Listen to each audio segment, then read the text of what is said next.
दंडवती करता हूं, जो भी साधन हम करते हैं वह साधन हमारे नाथ स्वीकार कर रहे हैं, इसका प्रमाण क्या है हमारे पास? तब यहां पर आचार्य चरण कह रहे हैं, विश्वक्सेन कथा सुयह।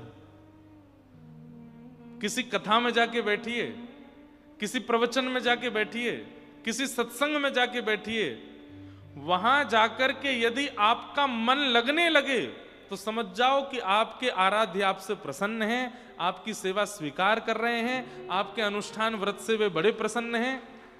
और कहीं कथा में जाकर के मन घूम रहा है, नींद आ रही है, उबासी आ रही है, पैर दर्द कर रहे हैं, कभी ऐसे बैठे हैं, कभी ऐसे बैठे हैं, समय देख रहे हैं कब पूर्ण होगा, तो आप जो भी कुछ क्रम कर रहे हो, श्रम एव ही केवलम, वो केवल एक मेहनत है, वो केवल एक प्रयास है। ठाकुर जी उससे प्रसन्न नहीं है।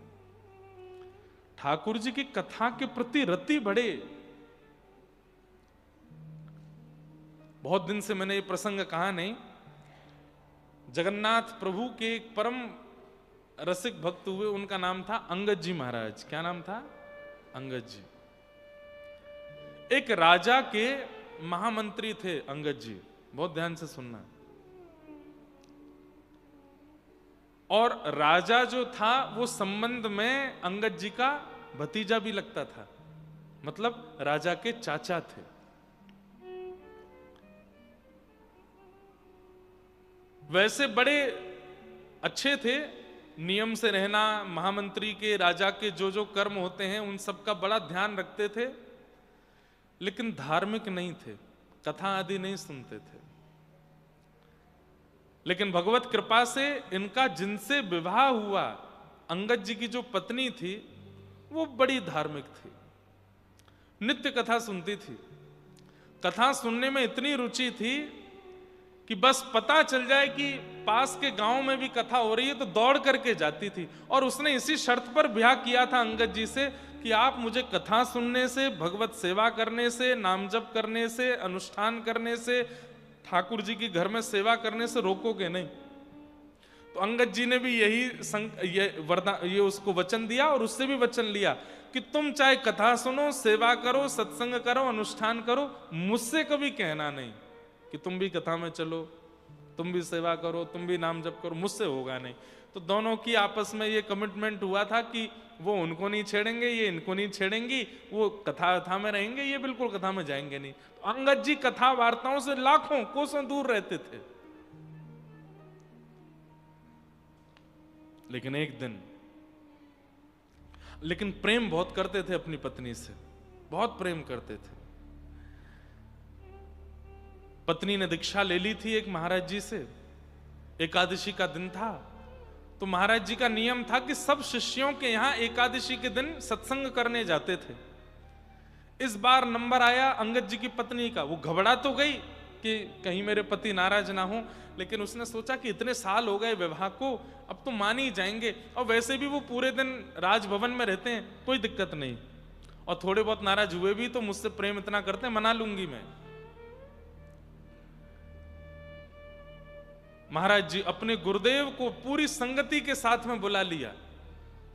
गुरुदेव कथा करने लगे, सत्संग कीर्तन चल रहा था, उन्माद नृत्य कर रहे थे सब रसिक जन, और अंगद जी के घर में कथा चल रही थी। अंगद जी शाम को अपने राजभवन से लौट के आए, और जैसे ही देखा ताल बज रहे हैं, कांसे बज रहे हैं, कूद कूद करके रसिक जन नाच रहे हैं, बीच में पत्नी भी नृत्य कर रही है, कई सारे श्रोता भी, अड़ोसी पड़ोसी भी आए हैं। आग करके आग बबूला हो गया, बंद करो ये सब, क्या कर रहे हो? ये कोई आश्रम है क्या? ये कोई आश्रम है? ये मेरा घर है, निकलो यहां से। वैसे तो संत जनों को अपमान का बोध होता नहीं, लेकिन इतने सारे वैष्णवों को एक साथ कोई आकर के डांट फटकारने लगे और कथा कीर्तन करने से रोके, तो फिर सब सोचेंगे कि यहां से निकल के कहीं और करने में ही भलाई है। धीरे धीरे सब निकलने लगे। पत्नी रोकने लगी, मेरी बात तो सुनिए, आप ऐसे कैसे कह सकते हैं? बोले मेरा हाथ छोड़ो, ये घर है, क्या बना रखा है यहाँ पर? सब्जी मंडी की तरह सब लोग आ गए हैं, उछल उछल करके नाच रहे हैं, गा रहे हैं। ये मेरा घर है, मेरी अनुमति के बिना कोई कैसे आ जाएगा यहाँ पर? निकलो सब बाहर। सब संत महात्मा साधु जितने भी थे सब चले गए। पत्नी बहुत रोई। थोड़ी देर बाद अंगद जी का क्रोध शांत हो गया तो पत्नी के पास गए, देवी तुम मेरी बात सुनो। पत्नी बोली, बात नहीं, दूर रहिए मुझसे। और पत्नी ने कहा, आपको आज तक कभी रोका नहीं टोका नहीं, ये भी नहीं बोल रही थी कि आज कथा है तो आप बैठो, आप जाके अपने कक्ष में बैठते। अरे अकेले आपका घर है, मेरा भी तो घर है, मैं भी तो गृह लक्ष्मी बनकर के आई हूं। मेरा अधिकार नहीं कि अपने घर में अपने गुरु को बुला के मैं सत्संग करा सकूं। अच्छा देवी अब तुम नाराज मत हो, मैंने तुमसे पहले ही कहा था तुम कुछ भी करना मुझको उसमें मत लेना, और घर में करोगी तो मुझे आना पड़ेगा। पत्नी ने कहा, आप भजन नहीं करते, साधन नहीं करते, नाम जप नहीं करते, सेवा नहीं करते, फिर भी मैं आपके साथ रहती हूं, लेकिन आज आपने जो किया है इसके बाद मैं संग नहीं रह सकती। लेकिन क्या करूं, पतिव्रता नारी हूं, छोड़ करके भी नहीं जा सकती, इसलिए वचनबद्ध होती हूं अंतिम श्वास तक, प्राण निकलने तक, चाहे मेरा जीवन 50, 60, 70 वर्ष का क्यों ना बचा हो, ना आपको देखूंगी, ना अपना मुख आपको दिखाऊंगी, रहूंगी आपके संगी। पत्नी के जितने कर्म होते हैं वो सब करूंगी, लेकिन मुख नहीं दिखाऊंगी, और ना आपको देखूंगी। आपने वैष्णव अपराध किया, मेरे गुरु का अपराध किया। और अंगद जी की पत्नी ने घूंघट कर लिया। 1.5-2 वर्ष हो गए अंगद जी अपनी पत्नी को देखे नहीं है, घूंघट में रहती है। अब तो अंगद जी की स्थिति ऐसी हो गई, इतने बेचारे विषाद में चले गए। अब घर आने का उनका मन भी नहीं करता, पत्नी बात नहीं करती है, बस थाली लगा के दे देती है, कपड़े धर देती है सुबह, बस सब क्रम करती है, ना वार्ता करती ना देखती। अंगद जी दुखी हारे बेचारे एक दिन अपने राजभवन से आ रहे थे, उन्हीं महाराज जी की कथा चल रही थी बीच रास्ते में। तो अंगद जी ने मन में सोचा, इस कथा ने मेरा पूरा घर उजाड़ दिया, लेकिन मेरी पत्नी मुझे त्यागने पर आतुर हो गई, कथा नहीं त्यागी उसने। ऐसा क्या है इस कथा में जो इतनी प्रिय लगती है? अपने घोड़े को कहीं बाहर बांध करके और अंगद जी भीतर जाकर के कथा में पीछे बैठे, और कथा का प्रसंग तो होते ही अद्भुत है। प्रसंग सुनते सुनते अंगद जी का इतना मन लगा, इतना मन लगा, थोड़ी देर में सब उठ करके खड़े हो गए। तो अंगद जी ने पूछा, आप लोग सब खड़े क्यों हो गए? बोले कथा विश्राम हो गई, आरती होगी। बोले कथा विश्राम हो गई? बोले हाँ, इतनी जल्दी क्यों? बोले अरे भैया तुम आके बैठे तब से अब तक 4.5 घंटे हो गए। अंगद जी बोले मुझे तो पता ही नहीं चला, 4.5 घंटे, कितना अच्छा लग रहा था, कितने बढ़िया प्रसंग, अब कब होगी ये कथा? बोले अब यहाँ की तो सप्ताह पूरी हो गई, कल से महाराज जी के पास के गांव में कथा है। अंगद जी ने सब पता ले लिया, बोले कल मैं आऊंगा। वापस घर गए, पत्नी से तो बात होती नहीं थी। अगले दिन फिर वो दूसरे गांव में पहुंचे, वहां जाकर के कथा। अब पीछे से धीमे धीमे गति उनकी आगे आने लगी, मध्य में आके बैठने लगे, इधर बैठने लगे। अब तो ये कि कथा से 4 घंटा पहले आ जाते हैं, सबसे आगे आके बैठते हैं अंगद जी और कथा सुनते हैं। अब तो स्थिति ये कि नेत्र बंद हो जाते हैं, अविरल अश्रुधार गिरती है नेत्रों से, और हाँ नाथ कहकर के रोते हैं कथा में अंगद जी। 1.5-2 वर्ष हो गए, पत्नी को नहीं पता है कि ये कथा में जाते हैं। एक दिन उन्हीं के ही शहर में कथा थी। अंगद जी राजभवन से आए, पत्नी घर से आई, दोनों बैठे हैं कथा में अलग अलग। और ऐसे ही एक कीर्तन प्रारंभ हुआ। अंगद जी उठकर के भाव आवेश में जब नृत्य करने लगे, धीरे धीरे सबकी नजर पड़ी, कोई भाव में नृत्य कर रहा है। आगे बैठी उनकी पत्नी ध्यान से कथा सुन रही थी, पीछे मुड़ के देखा तो अंगद जी, और नेत्रों से अविरल अश्रुधार, और इतने भावावेश में नृत्य कर रहे हैं। पहले तो विश्वास नहीं हुआ, मेरे पतिदेव, ये अंगद जी महाराज है। थोड़ी आंख मीड़ करके और पास जाके बोली, ये अंगद जी हैं। आज इतनी प्रसन्न हो गई, इतनी प्रसन्न हो गई। अच्छा, स्थिति देख करके पता चल रहा था कि एक बार में नहीं हो सकती है, हो सकता है। मैं तो वर्षों से बात नहीं की, 1.5 साल से कथा सुनते होंगे। आज घर गई, घर जाकर के चौक पुराया, बाहर दीप जलाए हैं, बढ़िया सुंदर। अंगद जी महाराज थोड़ी बहुत देर में जब घर लौट के आए, द्वार पर खड़ी है पत्नी। अंगद जी ने आकर के स्वयं नीचे नजर कर ली और कहा, देवी मैं आ गया हूं, तुम घूंघट कर लो। अंगद जी की पत्नी बोली, घूंघट उससे किया था जो वैष्णव अपराधी था, पर अब पता चला है कि आप भगवत कथा से प्रेम करने लगे हैं, तो आपसे घूंघट करूंगी तो अपराध हो जाएगा। इसलिए नाथ, अब मेरे उस विषाद, मेरे उस विकार को अस्वीकार करें और मुझे स्वीकार करें। और चरणों में प्रणाम करके पत्नी ने वो नियम छोड़ दिया। लेकिन अंगद जी की स्थिति देख लो। अंगद जी आके क्या बोले, देवी लेकिन अब पहले जैसे तुम्हारे रूप को देखने की मेरी इच्छा नहीं बची। अब कथा सुनकर के नेत्र श्याम सुंदर को देखना चाहते। अब तो केवल एक ही इच्छा है कि वो माधव देखें। पत्नी और प्रसन्न हो गई, बोले कि मैं ये सुनकर के मेरा नृत्य करने का मन होता है, आप कैसे बदल गए? बोले पता नहीं, अब मुझे पता चला कि कथा तुम क्यों सुनती थी। सुनो, अब सब हमारे बीच में रजामंदी हो गई है, मुझसे अपराध तो बनाई, हम आचार्य से निवेदन करें और वे हमारे घर में आके कथा सुनाएं। दोनों पति पत्नी गए और जाकर के आचार्य से निवेदन किया। सप्ताह कथा अंगद जी ने अपने घर पर कराई और पूरी कथा यजमानत्व में बैठ करके सुनते थे। यही प्रसंग पूरा नहीं हुआ, अंगद जी की चरित्र बहुत सुंदर है। फिर अंगद जी मंत्री थे, अपने राजा के बिहाफ पे युद्ध करने जाते थे। कई बार राजा नहीं जाता थे, मंत्री ही मुखिया बनकर के युद्ध में जाते। तो एक पास के किसी शहर में युद्ध हुआ, वहां युद्ध में वहां के राजा को परास्त करके, और युद्ध में ऐसा होता था कि राजा को परास्त करके उसका सारा धन साम्राज्य लेकर के अपने यहां आते हैं। तो अंगद जी महाराज जब उसका सारा धन लेकर के आने लगे, तो उसी धन में एक बहुत सुंदर मणि थी। उस मणि को देख करके पता नहीं क्यों अंगद जी के मन में आया कि मैंने आज तक किसी मंदिर में जाके दर्शन नहीं किए, और मेरा और पत्नी का आपस में भाव हुआ है कि हम कुछ दिन बाद पहली बार जगन्नाथ जी का दर्शन करने जाएंगे, तो ये मणि मैं रख लेता हूं। वैसे भी राजा कुछ ना कुछ उपहार देंगे मुझे, तो मैं ये मणि रख लेता हूं, ये मणि मैं जगन्नाथ जी को अर्पित करूंगा। उस मणि को उन्होंने अपने पाग में रखा। राजा को पता चला, राजा को किसी ने जाकर के खबर दी कि अंगद जी ने एक मणि को अपनी पाग में रख लिया। यहां अंगद जी की स्थिति बनी जगन्नाथपुरी जाने की, तो राजा ने बीच रास्ते में सैनिकों को भेज करके उनको बंदी बनवाया। बोले आपकी पाग खोल के दिखाइए। अंगद जी पत्नी की ओर देखे, बोले मैंने चोरी नहीं की है, मैं आकर के राजा को सब बताने वाला था।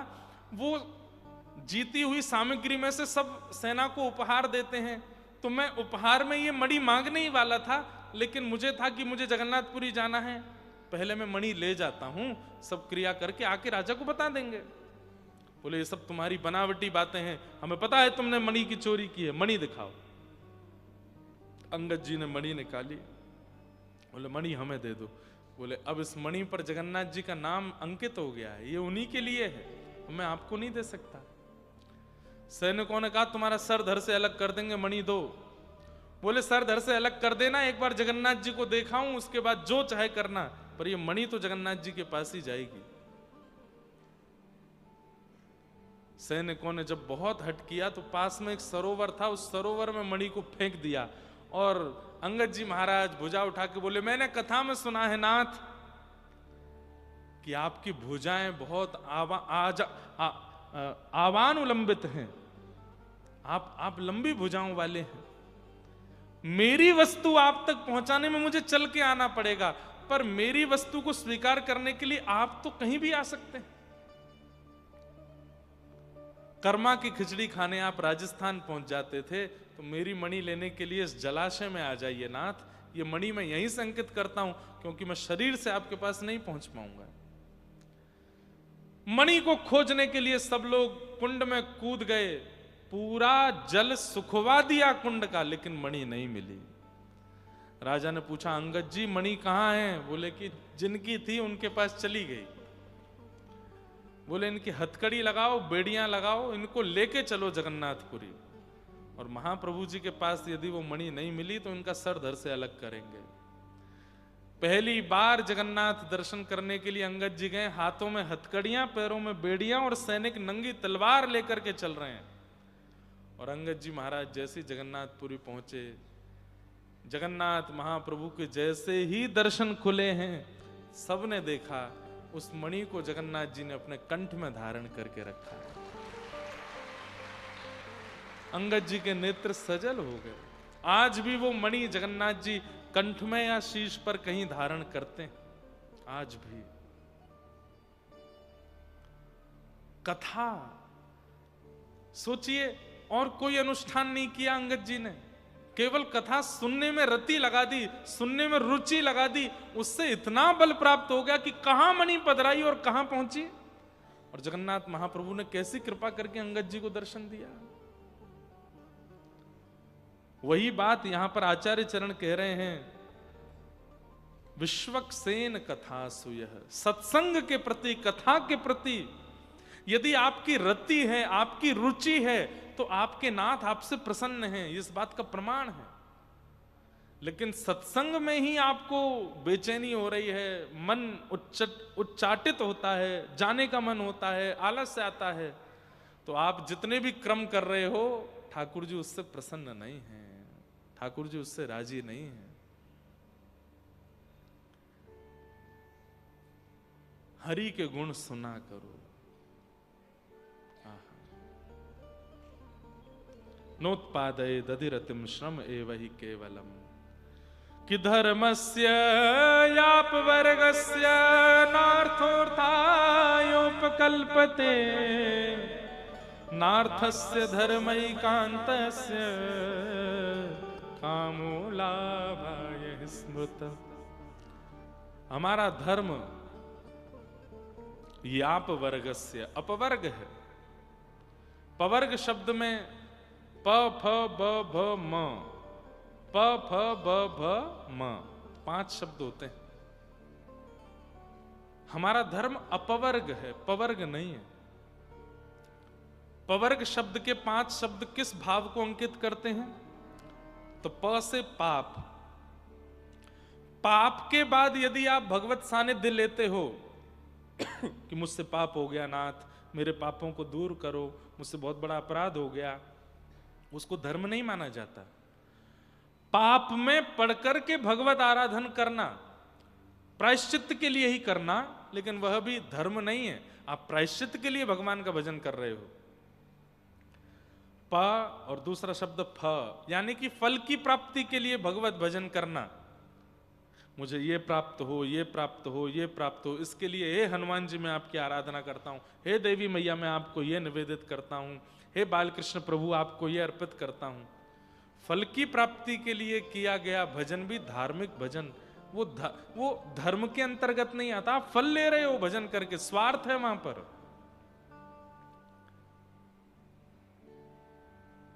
इसलिए कहीं भी कुछ भी करते हैं, भागवत जी में वर्णित किया गया है, कायेन वाचा मनसेन्द्रियैर्वा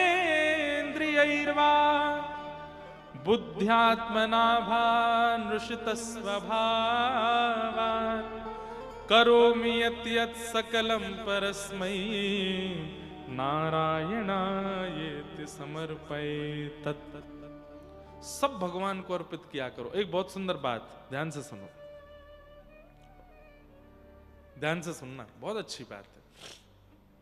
व्यक्ति जब कमाई करने लगता है ना, पहली कमाई, जैसे जॉब लगी, बिजनेस लगा, तो कुछ उसको बड़े लोग क्या समझाते हैं? सुनो, बैंक अकाउंट खोल लो और जितना पैसा है सब बैंक में जमा करना शुरू करो, वहां से जितनी जरूरत हुआ करेगा उतना निकाल लिया करना, बाकी सुरक्षित रहेगा, ऐसा कहते हैं। ऐसे ही पहली बार भक्ति पथ पर आने वाले, नाम जप करने वाले, साधन करने वाले, उनको भी कहना चाहिए एक बैंक अकाउंट खोलो। काहे का? जितना नाम जपते हो ये इकट्ठा होना चाहिए, एक जगह एकत्रित होना चाहिए, नहीं तो खर्च हो जाएगा। अच्छा, नाम खर्च कैसे होता है? जैसे मान लीजिए आपने माला की, माला करने के बाद आप घर से बाहर निकले, किसी ने कहा अरे भैया ये तो बहुत बढ़िया आदमी है, इतना अच्छा आदमी है, इसका क्या बताऊं, इसकी कितनी प्रशंसा करूं मैं। नाम खर्च हो गया, क्योंकि किसी ने आपकी प्रशंसा कर दी, आपको यश मिल गया। हजारों की तादाद में लोग हाथ जोड़ करके खड़े हैं, दंडवत कर रहे हैं, प्रणाम कर रहे हैं। इसका मतलब क्या? नाम खर्च हो गया, कीर्ति मिल गई आपको। यश, कीर्ति, वैभव, प्राण, प्रतिष्ठा आदि ये सब मिलना, ये नाम का खर्च होना ही है। और नाम खर्च कहां होता है? हमसे कोई पाप बन गया, नाम जपने के बाद भी, तो उस पाप से मिलने वाला जो हमको प्रायश्चित, पाप से मिलने वाला जो हमको जीवन में जो भी प्रारब्ध है, नाम से वो भी खर्च हो जाता है। नाम कृपा करके आपके पाप से मिलने वाले प्रारब्ध को खत्म कर देता, नाम खर्च हो गया। नाम करते तो हम सब हैं, लेकिन खर्च हो जाता है। क्या करें? एक बैंक अकाउंट खोलो। बैंक अकाउंट क्या है? केवल ये श्लोक सही है गुरुजी? कायेन वाचा मनसेन्द्रियैर्वा बुद्ध्यात्मना भानुषिता स्वभावात् करोमि यत् सकलं परस्मै नारायणायेति समर्पयेत्। भगवान के श्री चरणारविंद ये आपके बैंक हैं। करना केवल इतना है, गिरिराज जी परिक्रमा करी, परिक्रमा विश्राम करते ही हाथ में जल लिया, नारायणायेति समर्पयेत्। भागवत की कथा कराई, कथा सुनी, अंतिम दिन हाथ में जल लिया, नारायणायेति समर्पयेत्। नित्य नाम जप किया, जितनी माला है उतनी करने के बाद में, ठाकुर जी की सेवा करने के बाद में, उत्सव मनोरथ करने के बाद में, अंत में केवल एक बूंद जल हाथ में लीजिए, नारायणायेति समर्पयेत्। जो भी कुछ करते हो, काया से, मन से, वचन से, बुद्धि से, प्राण से, जिससे भी जो करते हो, सब ठाकुर जी के चरणों में अर्पित कर दो। ठाकुर जी के चरणों में सुरक्षित हो जाते हैं वे, बैंक बन जाती है। आप कहोगे महाराज जी फिर इसका लाभ क्या होगा? लाभ सुनिए, इधर देखो, ध्यान से कथा सुनो।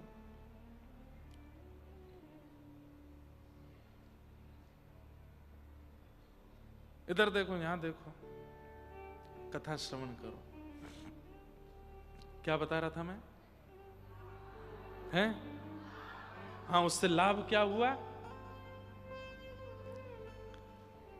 अंतिम समय पास आया, अंतिम समय समीप आया, और तभी इस जन्म के पाप नहीं, हमारे किसी जन्म के पाप के कारण हमको नरक जाना पड़ेगा, क्योंकि पाप तो किसी भी जन्म का भी हो सकता है।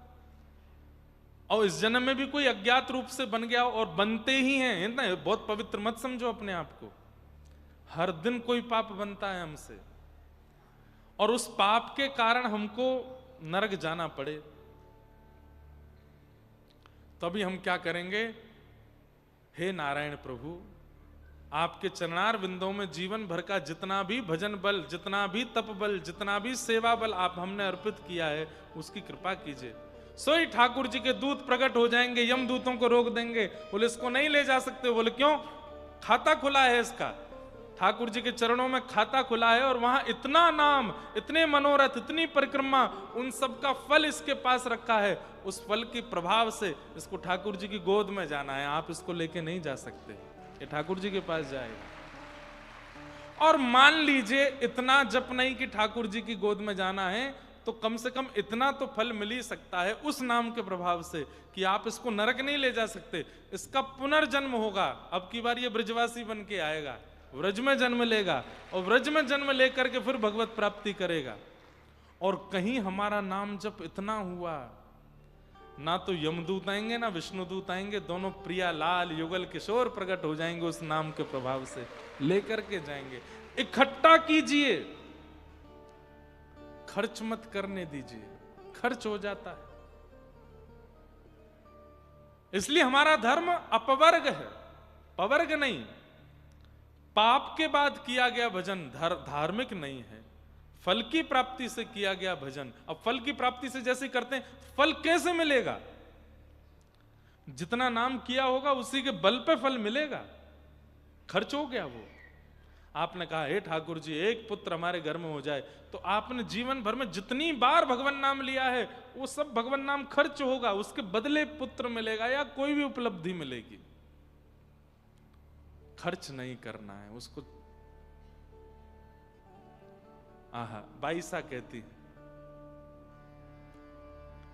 चाकर रहे सू बाग लगा सू, नित उठ दर्शन पासू, हे वृंदावन री कुंज गलिन में, हरि की लीला गासू, श्याम मन चाकर राखो जो, श्याम मन चाकर राखो।